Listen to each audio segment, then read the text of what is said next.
прямо біля нашої хати.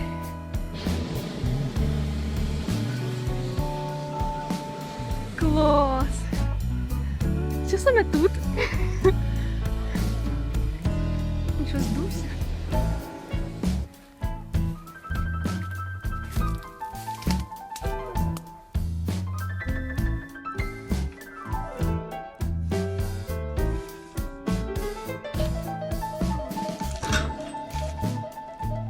Тут грязні делишки. Брудний хлопчисько. Їм та трусики видно. Але їх вже бачили. У мене одні ті самі трусики, спеціально для всіх відео. Та знімай вже ті шорти, господі. Тут у нас катакомби. Не вистачить. Бачиш, яку яму викопав? Та да. Я б туди помістилася, в ту яму, що ти викопав спокійно. Ну нічого, зроблю в 2 заходи, хай підсохне.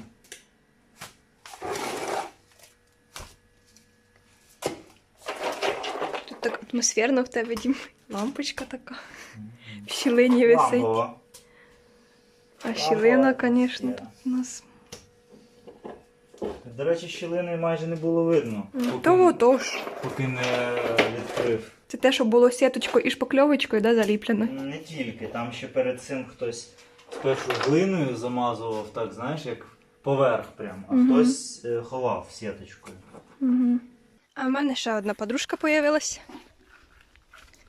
Бася! Буба, а ну тікай. Додому. Ти її лякаєш. Додому.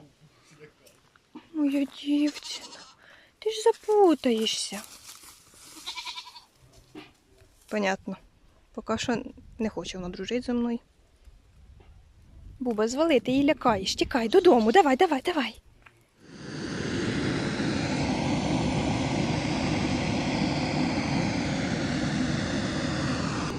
І потім ще мастилом пройдуся разок.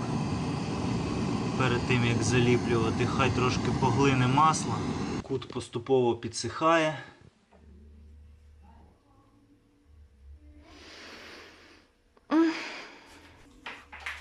Ремонт повним ходом. Цього разу йдемо в декілька слоїв. Ось, наприклад, перший. Ми його називаємо пломбування. Запломбували глибокі тріщини камінням і глиною. Чекаємо, поки сохне. Дівчата ось таким самим займалися тут. Коли висохне, будемо шпарувати, з верхнім ще наступним шаром покривати. А Лесечка зараз буде далі вскривати аварійні ділянки. Да. Думали, що буде манюсінька тріщинка, а вийшло як завжди.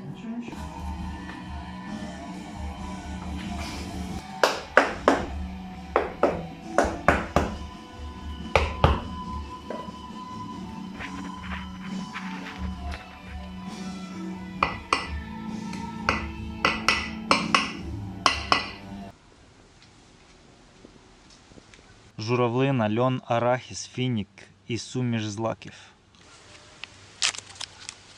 Дім, а що це в тебе на лобі?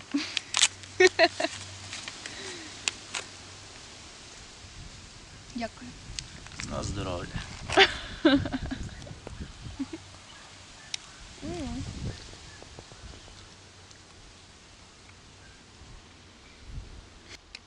Буба, будеш?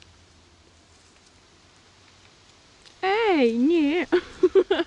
Посилання в описі. Дехто цікавився, що на платівках українських. Ось зараз слухатиму Державний український народний хор імені Вірьовки.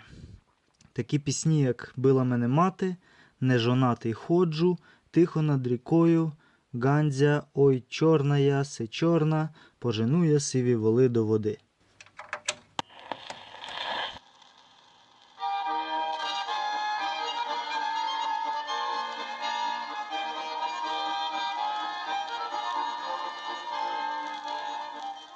Стосовно вина із шовковні, адже я показав, відповідно люди запитують і цікавляться, Воно простояло більше місяця в льоху, в холоді.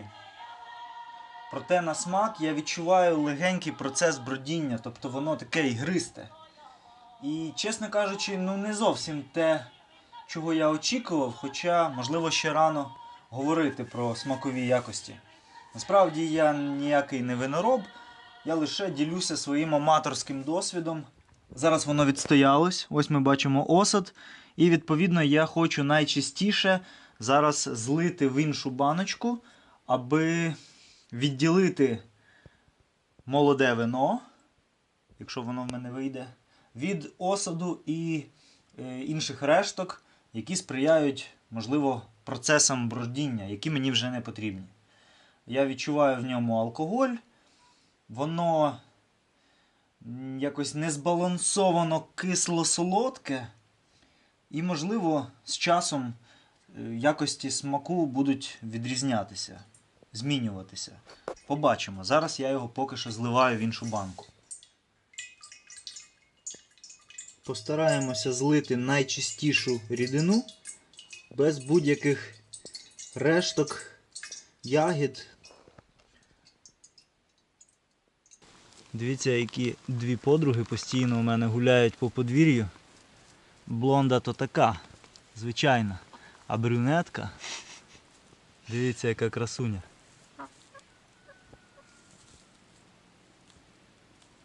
Ходять, смикають травичку, недоїдки всякі, доїдають. І дуже ручні.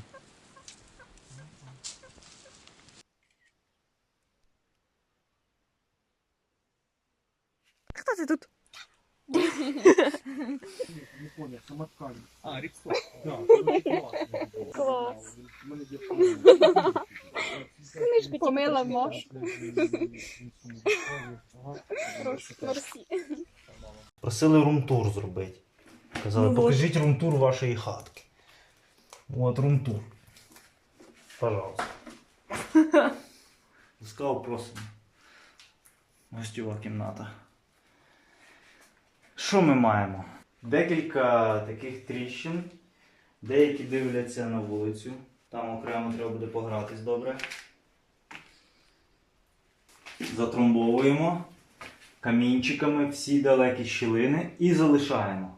Тобто не прагнемо зараз повністю все замастити, запихуємо якомога далі, затромбовуємо і лишаємо.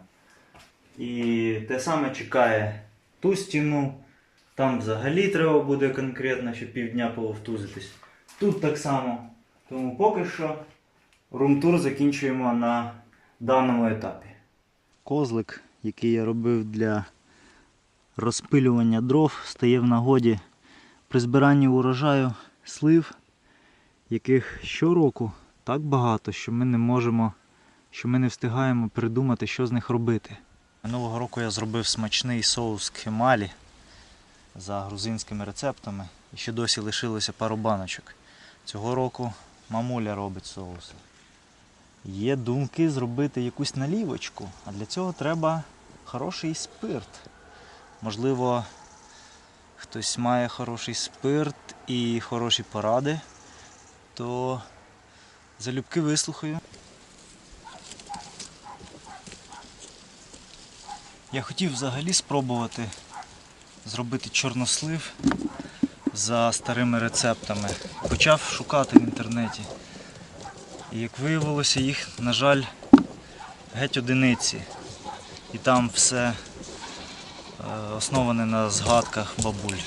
Тобто немає інструкції чи теорії.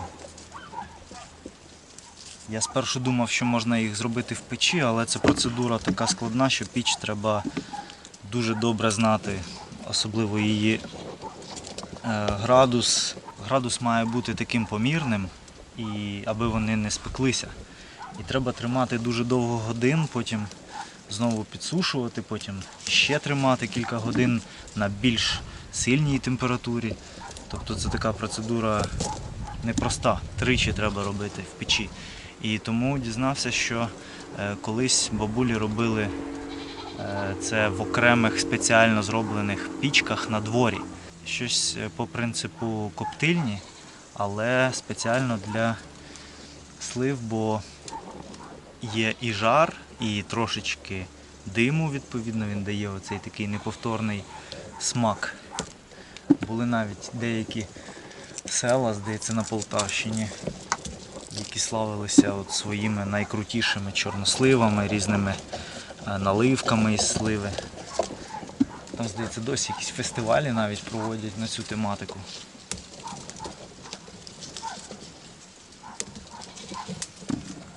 А робити в електросушарці, ну не то, і в духовці вже не то, не буде запаху того від печі. От останніми днями ми працюємо з ось такими тріщинами. Це все поступово підсихає. Ось стільки бруду. Ось так само. Потім доходять руки до печі. Я не поспішаю, хочу її залишити на десерт. Ось тут ось така картина провітрювання. Можливо, зараз від деяких критиків полетить каміння в мене за те, як я це роблю, але роблю як вмію і як можу. Пробачте, що шум зайвий. У Міхона картоплю на городі збирають. Приїхав трактор, щойно забігав. А ми ремонтуємо кут хати, який висить. Покажи ось ближче, дивись. Викопуємо яму, аби залити заново, тут все нормально. Подіставали каміння. Розчин тут був ось... А, ні, це вже не розчин. Ну, коротше, розчин був ніякий. І стовп уже згнив. Ніколи цього не показував, але в попередніх кутах я робив це саме. Там, де деревина вже мертва, я її якийсь верхній шар знімаю, а якийсь просто відрізаю. Ось можна побачити, наскільки дерево вже геть не дерево.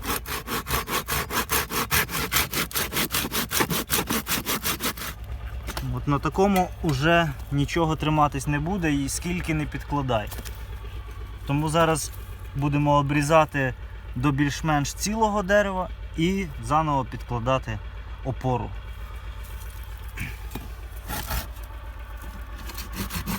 Реально капець.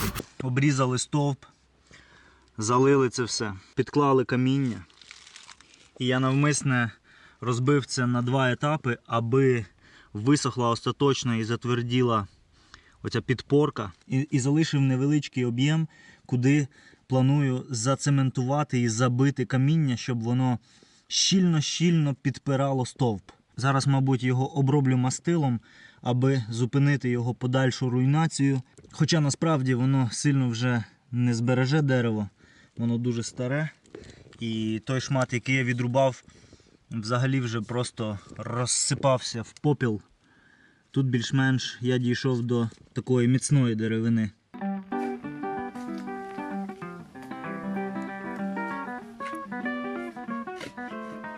Вугольком малювала по стіні тільки що. Зараз буду підводити хату такою штукою.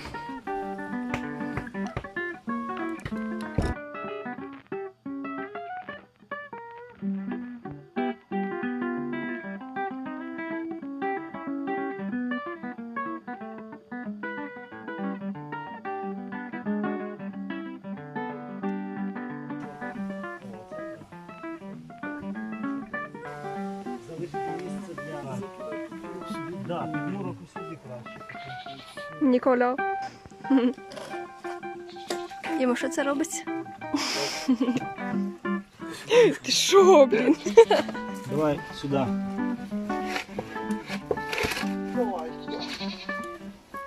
Сюди.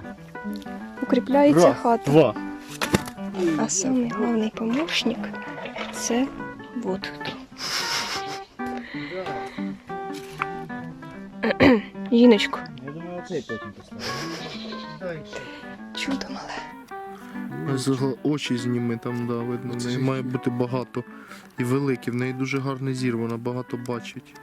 Вона не засадник, вона нападає, вона полює.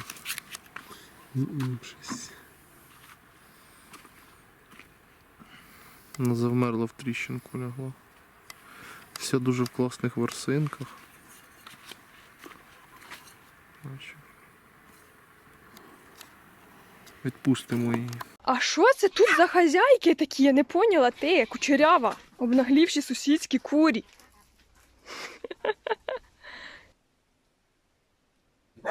Двері в нашу кімнатку були такими. І стали такими.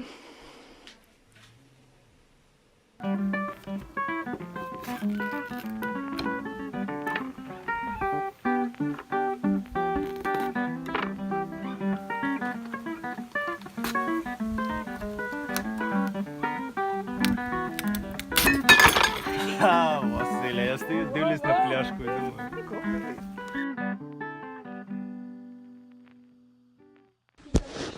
Да. Так. Де той ніж? Де той ніж? Після минулого відео у багатьох глядачів виникло бажання поділитися зі мною деякою літературою. І ось буквально сьогодні вранці я забрав посилочку. Це книга, але я не знаю яка. Мені її надіслав наш глядач. Звати його Володимир. Він актор. Ні, це не той актор Володимир, який грає роль президента, а хлопець, який знімається в театрі, у кіно і має якесь відношення до телеканалу ТЕТ. Поправ мене, якщо я помиляюсь, я просто не дивлюся телебачення. Всі переживали, де Леся. Леся повернулась, ось вона заварює кофійок. Бережно, ніж. То чого ти його так поставив? Якби я анпакінг був. Я хотіла внезапно появитися. Дивіться, книжечка нова. Геть запакована. Я прям заінтригований максимально. Як ти думаєш, що це? Ну, як для історика щось, мабуть. А, до речі, прикол, мене Сашко розповів, що у сільській раді мене прозвали істориком. Дякую, я польщен. Тому будемо сподіватися, що це щось стосується етнографії, історії. Ого! Бачиш? Ого! Ну, я вгадала. що можна сказати. Да, Леся вгадала. І Клас. не дарма мене прозвали істориком. Книга має назву «З української старовини». Тож я заслужено виправдовую своє поганяло тут, в селі. Класно. Гарно диви. Ну, давайте подивимось, хто автор такої цікавої книги. Так приємно отримувати такі Це задоволення. просто слів немає. Ми до такого Клас. не те, що не звикли, нам хіба що там на день народження, на якісь свята, рідні друзі можуть щось дарувати. А коли ми отримуємо якісь подаруночки від глядачів, то це ще в рази приємніше. Від людей, які по суті нам не є знайомі навіть. Люблю цей запах нової книжки. 20-го року. Видавець Олександр Савчук в 20-му році видав. Вперше вийшов друком у 900-му році і не завжди став класикою українознавства. Альбом. Альбом з української сторони. То це альбом. Ага, ух ти, тут і малюночки. Ой, це найголовніше для Дмитра. Малюночки. Ще й такі якісні малюночки. Клас, козаччина, дивись. Клас. Справді. Люльки. Ну це треба читати, а не Це тільки треба- малюночки да, дивитися да, да. Дмитре. Ну отже, зміст. Український топос пам'яті на сторінках видання. Так, тут і про Сагайдачного, і про Хмельницького, про полковника реєстрових українських полків, рушниці, списи, уманський сотник Іван Гонта. Крутяк. От його зараз бракує в Умані на Рашашану нашу. Та да. Добре ж, хоч наш актор Володимир, той що інший, не пустив їх з кордону з Білорусі, чуєш? Тут і так вистачає зараз хворих. А нам, наших цих гостей, повірте, це окрема тема. Я намагатимусь дуже обережно з висловлюванням з висловлюваннями, щоб мені не приписали, не дай Боже, якогось антипесивізму якогось. Але на 49-й сторінці ім'я славетного героя нашої Уманщини, який добряче пошумів тут в часи Коліївщини. Вони ще досі пам'ятають. Великий кобзар Тарас писав гарні рядки. Якщо я зараз пригадаю... Ні, не пригадаю. Гайдамаки, окремий твір, суто присвячений Коліївщині. Клас, оце цікаво. Так, не буду занадто багато часу блогу забирати. Ти просто листаєш, а люди ж не бачать, що ти дивишся. Коротше, люди. Дивіться.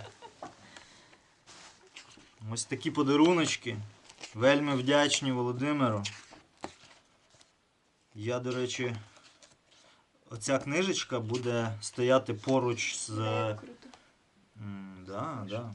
Ця книга буде стояти на поличці поруч з книгою від юкрейнерів. Вона за розміром трохи навіть більша. Ми, до речі, сьогодні плануємо ось тут нарешті повішати полицю. Дуже таку... Яку? Дуже... Яку? Таку дуже... Древню таку старовинну полицю. Ну, побачите, ми, мабуть, сьогодні її повішуємо, вам покажемо і нарешті вже гарно нашу літературу десь складемо, бо вона по всій хаті розкладена у нас. Дуже вдячні за те, що такі подарунки не тільки приносять якесь моральне задоволення, а ще й поповнюють багаж знань в моїй макітрі. Дякую. Пару слів, які не стосуються нашого села, але кидаються в очі, бо ми проїжджаємо це село Пугачівка. Я впевнений, що є, мабуть, навіть підписники з Пугачівки. І на в'їзді село тут такий шикарний був дубовий лісочок. Ще тиждень тому на днях, проїжджаючи повз, стали свідком такої прикрої картини. Тут росло, ну я не знаю, ніколи не звертав увагу на кількість, але об'єми були приємні такі. Росло повно дубів. Можемо бачити такий приблизно розмір стадіону, можливо навіть більше. І пару днів тому я, проїжджаючи повз, побачив ось таку картину. Логічним виникає перше запитання, хто це взагалі вирішує питання такої немалої вирубки, ще й на такому відкритому і по-своєму мальовничому місці. Ось в'їзд у село і дорога на Дмитрушки. Видно по слідах, що вже вивезли багато. Але деякі не найрівніші, не найцінніші дуби полишали. Дубам, ну, майже гарантую 100 років є. В Софіївці деякі навіть менші. До речі, да, їм більше 100 років. Як це розуміти? Можливо, хтось із пугачівських в курсі, можливо, прокоментує якось цю ситуацію. Я можу лише засвідчити і поділитися. Це, мабуть, хворі дерева або виросли занадто багато. Треба було санітарно, можливо, підчистити. Добре санітари попрацювали. До речі, да. Дивись. Майже по пояс розріз. Подивіться на ці розміри. Перед носом у всіх, коли весь інтернет просто майорить кричущими статтями про вирубку в Карпатах, в лісах. Це ми з краю лише зайшли. Ось хтось уже собі такі дрібніші підготовлює, дровішечки. І усе це відбувається на фоні питань, які зараз розглядаються на рівні нашого високоповажного уряду, питання землі. Дивіться, який ласий шмат землі. Може комусь поле просто треба. Картина неприємна, висновки робіть самі. Я нічого не знаю про цю ситуацію і не можу її належним чином оцінити. Можу лише показати. Але якось це негуманно. А друга книжечка прийшла від нашої глядачки, яка забажала лишитися невідомою загалу. І Що така сама? А, ні. Я вже злякалася, що така сама книжка. дитина у звичаях і віруваннях українського народу. Клас. Марко Грушевський написав. Іван Франко сказав: оце перший том прибагатої збірки матеріалу про дітей в українському селі. Вірування і забобони, гігієна і спосіб виховання, забави і щоденні заняття, становище в родині і в громаді. Все просліджено від перших об'явів вагітності матері, тиждень за тижнем, рік за роком. Комплекс його завдяки уважливості збирача і його щирої прихильності до життя народного вийшов такий багатий, що ні в яким писемстві нема подібної книги з таким різнородним матеріалом. Ми вам дуже дякуємо. Я навіть не знав, що є такі книги. Дивись теж, яка якісна. Подивися. Клас. Піч, за нею піл. Це круто, це так впишеться в Це тему дуже хати. круто. Оце буду читати я. Злоги і пологи. Як поводяться в хаті, де є пологи. Бачите, навіть не скрізь в хаті можна було пологи приймати. Різдво Марії. Клас. Ми дуже дякуємо вам. Тепер я не знаю, коли я монтуватиму відео, стільки цікавої літератури підвалило. Тому, якщо довго не буде відео, знайте, ми читаємо хороші книжки. Завдяки вам. Я навмисне не став забагато приділяти увагу книзі, бо розумію, що її можна цілу годину листати і просто супроводжуватиме це все оцим моїм вау, о, круто. Але ось щойно випадково перегортаю сторінку, і Леся каже: от нам би таку колиску в хату. І я читаю: колиска у Ванькірчику, приготована батьками для доньки в очікування онуків, над колискою ікона Святого Миколая, покровителя дітей, село Старі Бабани на Черкащині. Шановні, Ого. це з нашого села. Так класно. Леся може це знати. Що нам треба десь піти і знайти ту колиску?